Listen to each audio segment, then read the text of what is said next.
Ploulec. Les Gilets jaunes défendent le référendum citoyen samedi, au rond-point de Bel-Air. Ils étaient une trentaine à donner de la corne de brume, et à distribuer des tracts. La lutte contre le projet de retraite dorénavant dans les mains des syndicats, les Gilets jaunes remettent en scène le référendum d'initiative citoyenne, RIC. Serge assure qu'il s'agit de ne pas perdre de vue l'axe majeur de la lutte. Il s'agit, pour nous, de mettre en place une démocratie directe. Les citoyens décident par leur signature tel ou tel choix de la vie politique. Dans le domaine législatif pour une proposition ou une abrogation de loi ou un traité, pour modifier la Constitution, ou pour révoquer un élu. Nous n'inventons rien. Ce type de référendum existe dans une quarantaine de pays, Italie, Suisse, Allemagne, et États-Unis.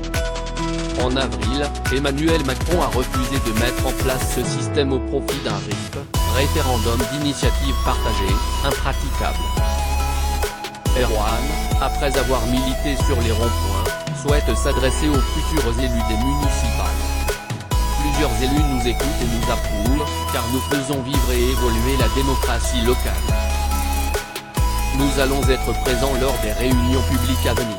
Une retraitée gilet jaune touchée par une bille d'un pistolet airsoft samedi, à 16h, plusieurs gilets jaunes étaient rassemblés au rond-point de Rebours, à Cahors. Une retraitée de 65 ans était en train de discuter sous le barnum avec d'autres membres du mouvement.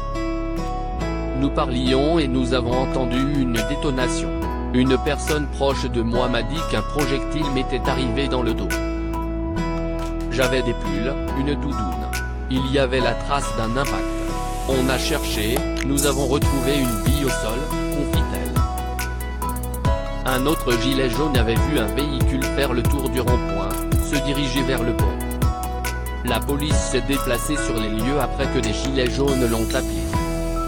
Ils se sont ensuite rendus au commissariat pour porter plainte contre X.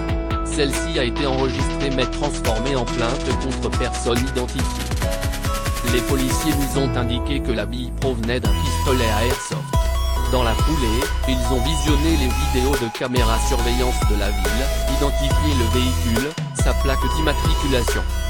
Ils sont partis à sa recherche, l'ont retrouvé sans ses occupants à bord. Ils ont observé une planque, pris la décision d'embarquer le véhicule. Ses occupants se sont rendus au commissariat pour faire état de la disparition de leur voiture. Ils ont été interpellés. Heureusement, la dame n'a pas été blessée, on lui a néanmoins tiré dessus. Le geste est violent. Nous sommes là pour veiller à la sécurité des rassemblements, indique-t-on au commissariat. Ajoutant, les enquêteurs ont fait un très bon travail, sont intervenus rapidement. Les deux individus âgés d'une vingtaine d'années très défavorablement connus des milieux judiciaires seront présentés à la justice.